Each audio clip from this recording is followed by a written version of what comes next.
So this is my it's kind of cheesy diagram. It's not very colorful, right?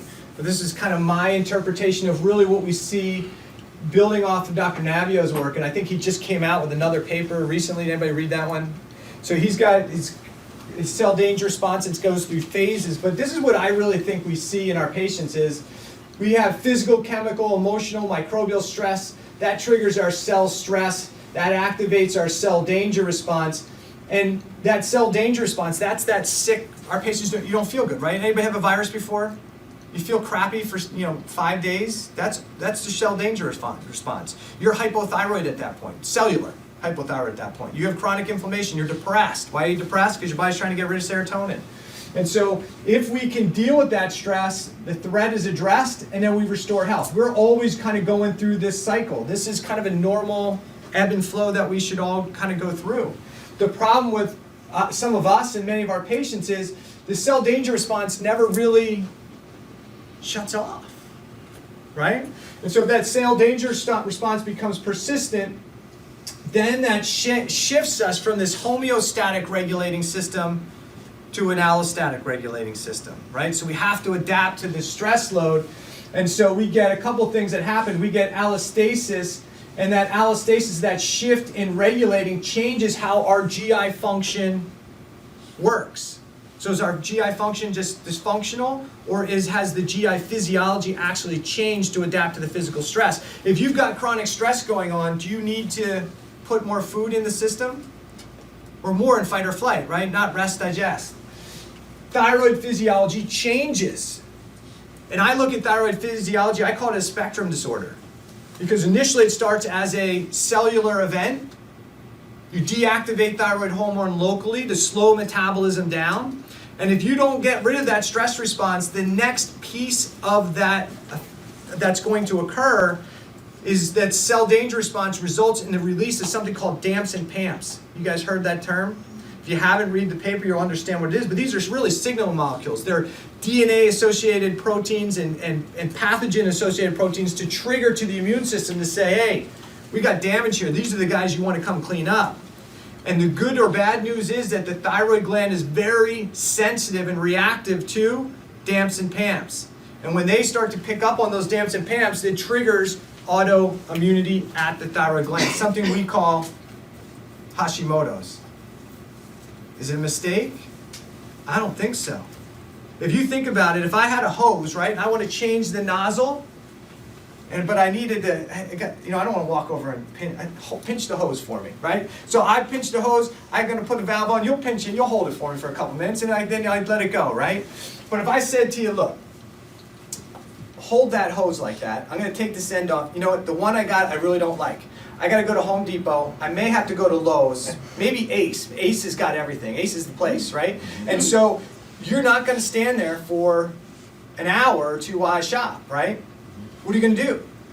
You're going to go turn it off at the spigot, right? Turn the water off. So what does the innate intelligence of the body do? In a chronic stress situation, is it shut off the gland? We don't need all that thyroid hormone, right? And so what happens then, we start to see autoimmune attack on the thyroid gland, and everybody's trying to fix the antibodies. I got to lower the antibodies. I got to fix the thyroid issue. The thyroid, you'll never fix a thyroid issue until you deal with those cellular stressors are. Does that make sense? Then we've got cardiovascular systems change, adrenal physiology changes, our energy mechanisms, immune, hormone, neurotransmitters, all this stuff starts to adapt to the chronic stress that's going on at the cell. And that drives our patients to have what? Symptoms. And what do we do in allopathic medicine? It's all about, hey, let's manage these babies. Let's just physiologic whack-a-mole, right? Let's just knock them down. But we have to be careful in our business too that we're not trying to do the same thing, right? Can you give me a supplement that makes me do this? Can you do a supplement that makes me do that? I mean, you've all seen the patient that comes in and they want to know what you can add to their 20-pill regime. And I'm not talking about 20 pills, I'm talking about 20 bottles of stuff, right? And the first thing you have to do is what? Get them off of the stuff, right? That's number one for most of them. And the medical management many times actually triggers what? More stress on the system, right? So you get somebody who's got high blood pressure because their vessels are adapting and now they've got high blood pressure, the medical management may be to go take a ACE inhibitor, which is going to now, or angiotensin 2 inhibitor or something like that, and now you're actually going to get something that medication, that treatment, that angiotensin 2 inhibitor actually changes thyroid physiology. It actually drops their TSH, so guess what you won't see? You're not going to see that they have a thyroid issue. Their doctor's going to say, you're just, what? Nuts, crazy, lazy, eat too much, you don't exercise enough, because we can't see it, because the medical management contributes to the stress. And so this is the cycle we see our patients in. Eventually we see allostatic overload, and that shows up as pathology and disease, and then what do? We go in and we cut it out or medicate it out, and again, that contributes. That's the cycle of our patients. That's how the average 60 or 70-year-old winds up on, what, 6 to 7 prescription medications and 2 to 3 over-the-counters. And that's just the healthy sick people, right? You know, I'm sure most of you, if you've been doing this any length of time, you have patients that are coming in that they're taking what? 5, 10, 15, 20 medications, and their doctors just don't get it. And my big issue from a thyroid perspective is I think hypothyroidism is protective, and when you jam a bunch of thyroid hormone into somebody's system who's trying to shut it down, that is a recipe for disaster. Why? Because that T4 that's not supposed to be very active binds to what they call the integrin receptors on the outside of the cell. It can help trigger cell multiplication, non-genomic effects. Okay? Upregulates stem cell activation. That is what? When you activate or cause a bunch of sick cells to multiply, what do you get? Yeah. So I call this process, because every one of your patients wants to know what's wrong with me, right?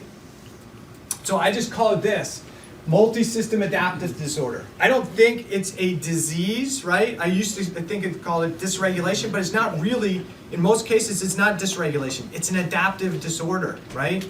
And patients want to know, how do I get rid of all this stuff? The way you get rid of it is you got to do this, right?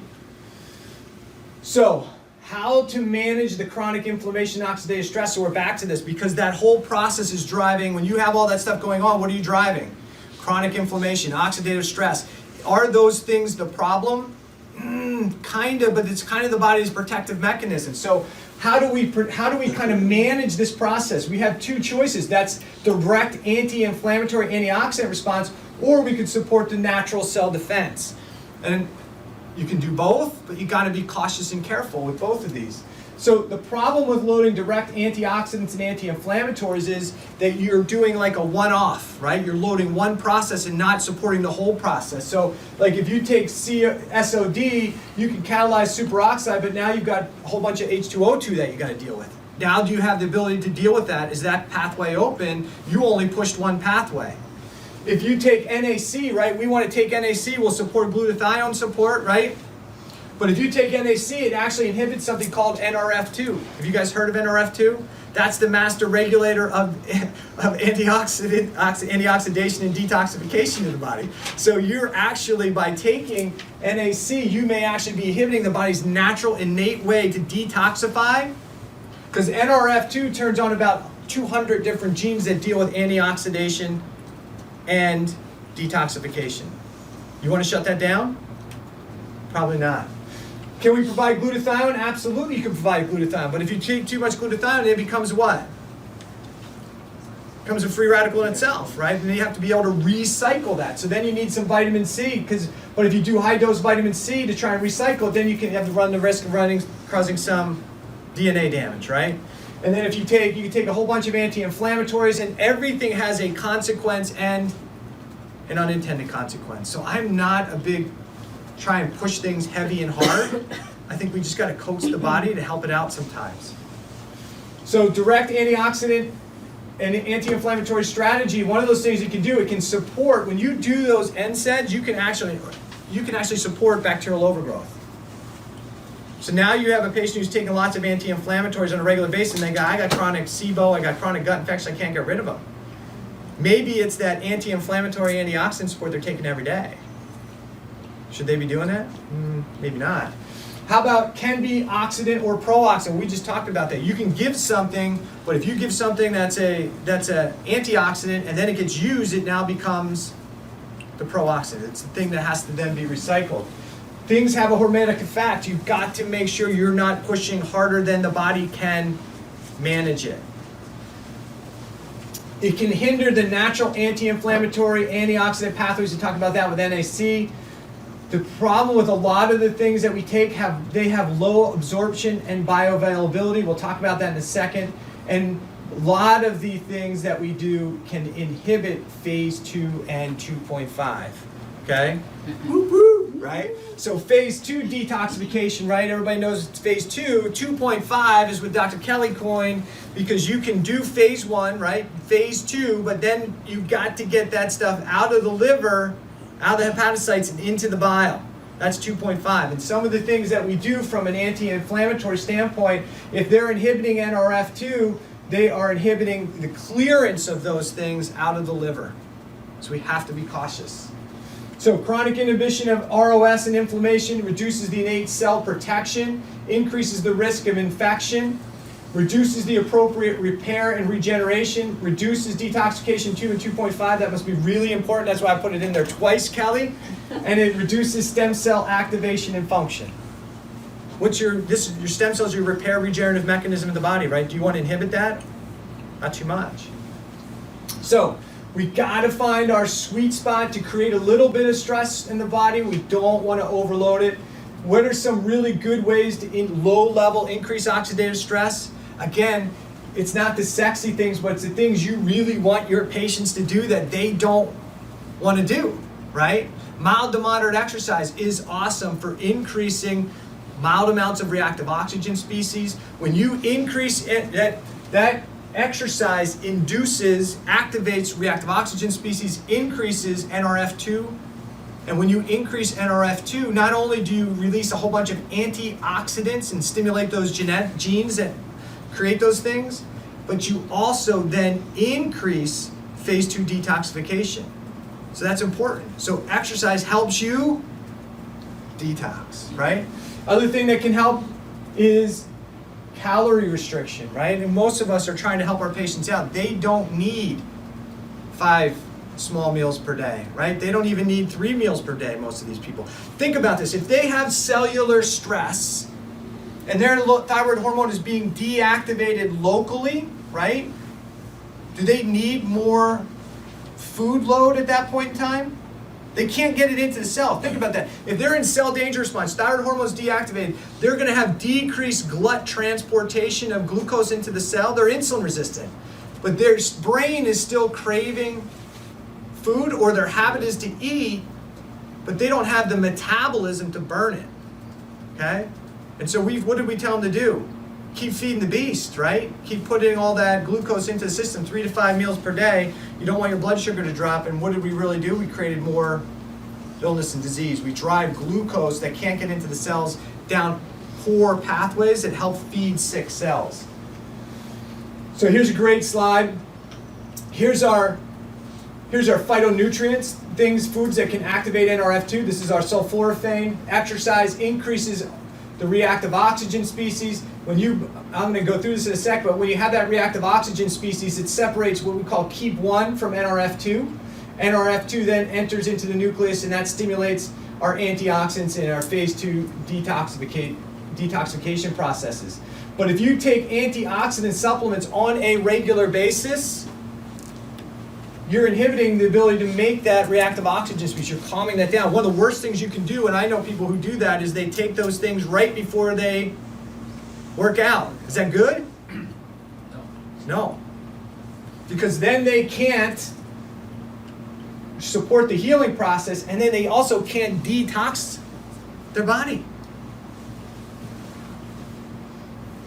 Can you talk a little bit about what do we do, right? So what do we Nrf2? do? How do we fix this stuff? Well, this is the thing we want to push, right? So Nrf2, this Nrf2 antioxidant response element pathway, right? This is the master regulator of the antioxidant detoxification and cell defense. So you have that healthy cell, it's got the cell danger response going on. If that doesn't shut down, you may wind up with cell death, but if you have Nrf2, is what helps revitalize the cell, right? Real simple explanation. Now we're back to this pathway. In a homeostatic state, Keep one is, this is all inside the cell, this is inside the cytoplasm of the cell. Keep one binds to Nrf2, so Nrf2 isn't always active. When you have, there's low stress on the system, keep one keeps it bound, and then this thing gets ubiquitinated and cleared out. It doesn't have a long half-life in the body. When there's some level of oxidative stress, Nrf2 is separated from keep one, Nrf2 enters the nucleus, and that's where all that genetic transmission occurs, where we get upregulation of antioxidant systems, cell defense, and detoxification processes. So here's an even a little bit better slide. And under stress, we see Nrf2 gets inside the nucleus. It starts transcribing things. One of those big things that it transcribes or stimulates is heme oxygenase. And that is a huge part, when we break down heme, of our natural ways to reduce our pro-inflammatory state and calm down NF-kappa B.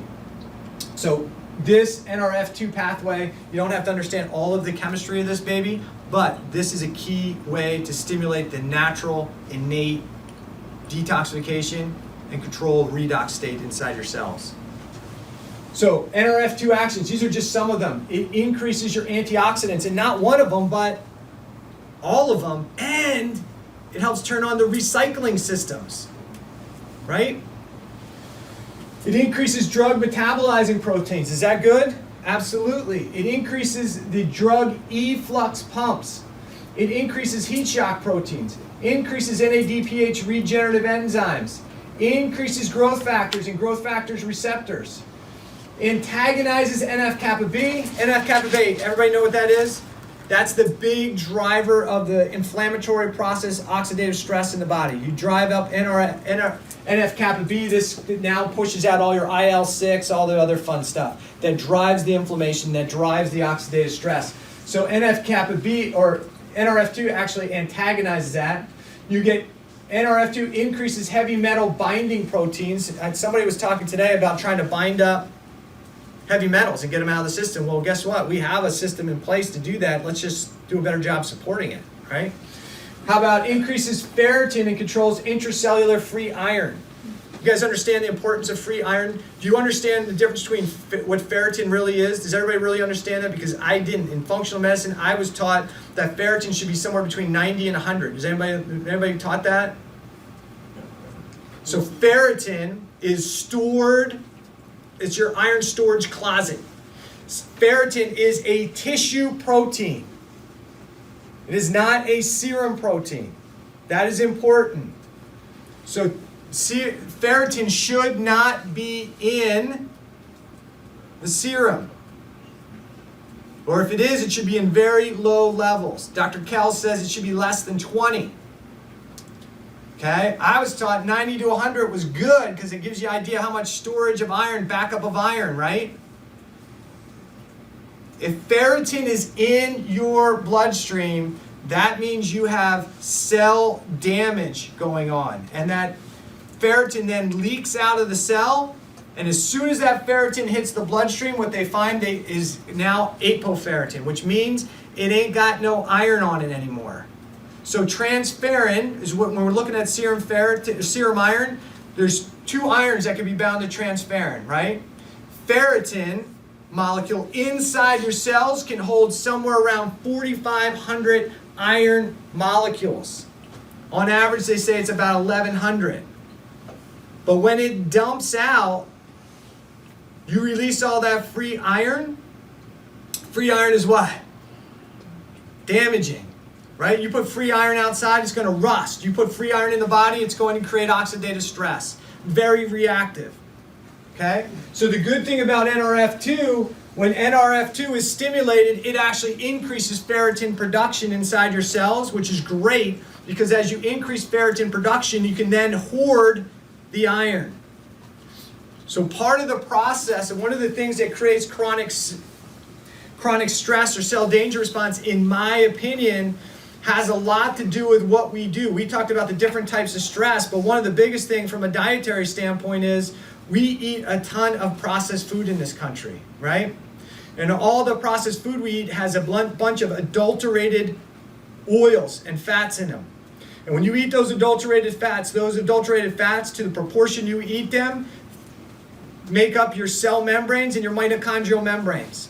If you have all those adulterated fats making up your cell membranes and your mitochondrial membranes, you can't transport oxygen across those membranes. If you can't transport oxygen across those membranes, what do? You get cell hypoxia.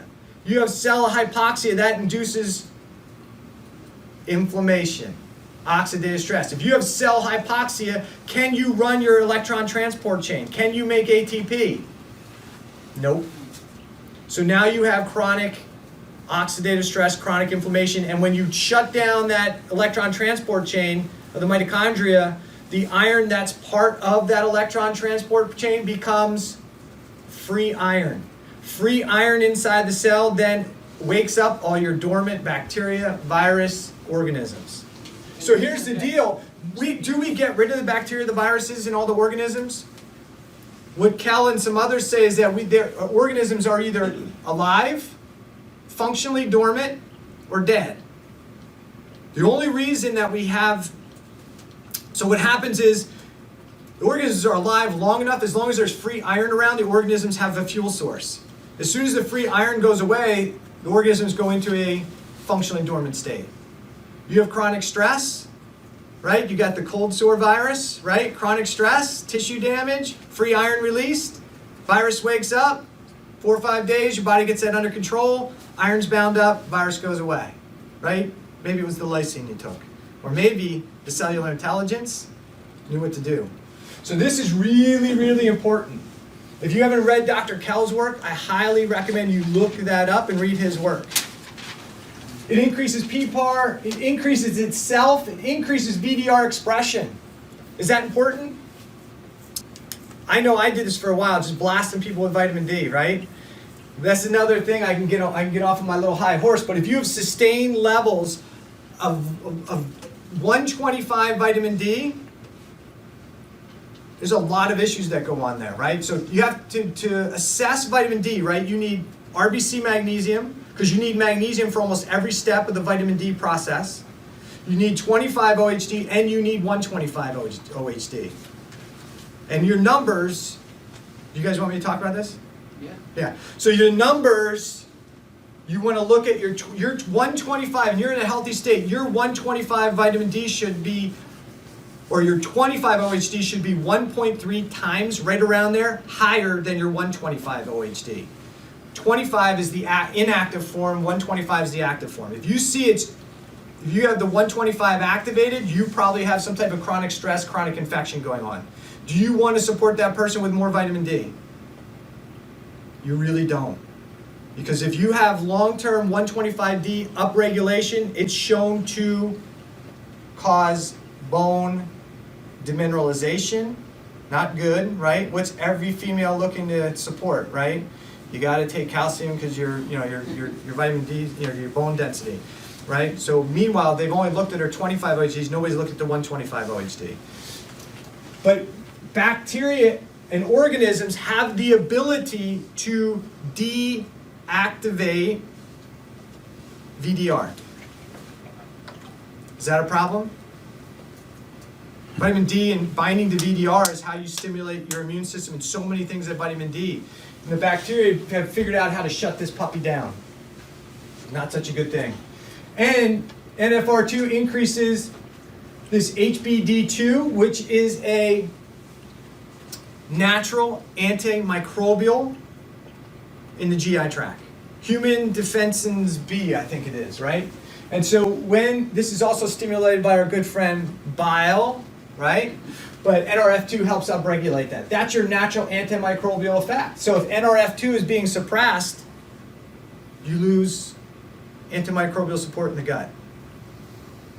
Okay? Say I'm blasting my patient with antioxidants, glutathione, I'm doing all this good stuff. I can't figure out why they have chronic SIBO. Can't figure that out. Maybe in an effort to try and support one thing, we're creating another problem. Okay?